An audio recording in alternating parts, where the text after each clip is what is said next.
નમસ્કાર દોસ્તો, આનંદ ગુજરાતની તમારું સ્વાગત છે। દેશ દુનિયાના અને ગુજરાતના તાજા મોટા અને સૌથી મહત્વપૂર્ણ સમાચાર જાણીએ તે પહેલા જો તમે ચેનલમાં નવા હોય તો ચેનલને જરૂરથી સબસ્ક્રાઇબ કરી દેજો અને વિડીયોને લાઇક પણ કરી દેજો।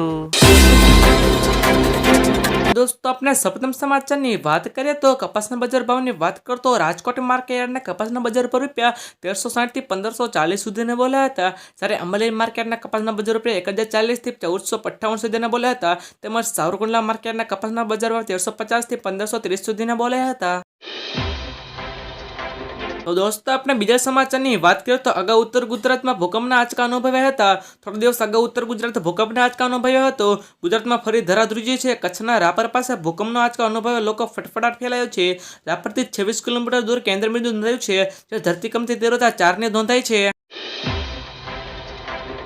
તો શાહમાં વધારો કર્યા બાદ ચાલુ વર્ષે 13,982 ખેડૂતોને સંગ્રહ સ્ટ્રક્ચર બનાવવા માટે પૂર્વ મંજૂરી અપાઈ છે। આ યોજના હેઠળ 2021-22 થી વર્ષ 2023-24 સુધીમાં 36,600 સુધી ખેડૂતોને રૂપિયા 1,084.70 કરોડની વધુની સહાય ચૂકવાઈ છે। દોસ્તો, આપણે બીજા સમાચારની વાત કરીએ તો દિવાળી બાદ શિયાળામાં પરંપરા જે ખેડૂતો શિયાળુ પાકનો વાવેતર કરી રહ્યા છે, ત્યારે રાજ્યના કેટલાક જિલ્લામાં ડીએપી ખાતરની અછત સર્જાઈ છે। શિયાળુ પાકના વાવેતર સામે ખાતરની અછત સર્જાઈ ખેડૂતો ચિંતિત બન્યા છે। છેલ્લા એક મહિના જેટલા સમયથી ખેડૂતોને ડીએપી ખાતર માટે દોડી રહ્યા છે, પરંતુ ખાતરની અછતને કારણે શિયાળુ પાકના વાવેતર લેવલમાં આક્ષેપ પણ કરી રહ્યા છે। પર દોસ્તો, બીજા સમાચારની વાત કરીએ તો તહેવારની સિઝન પૂરી થયા બાદ સોનાની કિંમતમાં સતત ઘટાડો થઈ રહ્યો છે। સોનું 21,000 રૂપિયા પ્રતિ 10 ગ્રામ પર પહોંચી ગયું હતું, જેમાં ઘટીને 74,000 પ્રતિ રૂપિયા પર આવી ગયું છે। શનિવારે એમએક્સી પર સોનાનો ભાવ 73,953 હતો, જોકે જેના ઉતરાચઢાવ ચાલી રહ્યા છે। બીજી તરફ ડોનાલ્ડ મુખ્ય યુએસ ચૂંટણી જીત્યા બાદ સોનાના ભાવમાં ઘટાડો જોવા મળ્યો છે। દોસ્તો, આપણે બીજા સમાચારની વાત કરીએ તો રાજ્યમાં હજુ શિયાળાની શરૂઆત થતી નથી। દેશનું તાપમાન સામાન્ય કરતાં ઊંચું નોંધાઈ રહ્યું છે, જ્યારે રાતનું તાપમાન નીચું જતાં મોડી રાતે અને વહેલી સવારે ગુલાબી ઠંડીનો અહેસાસ થઈ રહ્યો છે। નવેમ્બર મહિનો અડધો પૂરો થઈ ગયો છે, છતાં હજુ સુધી ઠંડીનો રાઉન્ડ આવ્યો નથી, ત્યારે હવામાન નિષ્ણાત પરેશ ગોસ્વામીએ ઠંડીનો રાઉન્ડને લઈને આગાહી કરી છે।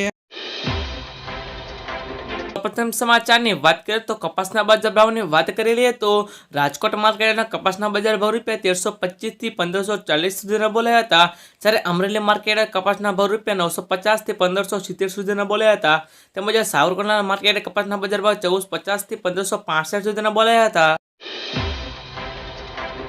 પર દોસ્તો, બીજા સમાચારની વાત કરીએ તો કેન્દ્ર સરકાર પ્રધાનમંત્રી આવાસ યોજના બાદ હવે પ્રધાનમંત્રી આવાસ યોજના શહેરી 2.0 જાહેરાત કરી છે। આ યોજના લાભાર્થી રીતે નબળા વર્ગ, નિમ્ન આવક ધરાવતા વર્ગ અને મધ્ય વર્ગ લઈ શકશે। પેમેયુ 2.0 અંતર્ગત શહેરોમાં 5 વર્ષ ઘર ખરીદવા માટે, નવું ઘર બાંધવા માટે કે પછી ભાડા પેટે મકાન લેવા માટે તેમાં રાજ્ય કેન્દ્ર શાસિત પ્રદેશો વસવાટ કરતા 1 કરોડ શહેરી ગરીબ મધ્ય વર્ગના લોકોને મદદ કરવામાં આવશે। નેવીમાં જોડાઈને દેશની સેવા કરવાનું સપનું જોઈ રહેલા એઓના માટે સોનેરી તક આવી ગઈ છે। ઇન્ડિયન નેવીમાં તાજેતર 21 જૂના ટેકનિકલ બ્રાન્ચ માટે ભરતી બહાર પાડી છે, જેનું અધિકૃત નોટિફિકેશન બહાર પાડવામાં આવ્યું છે।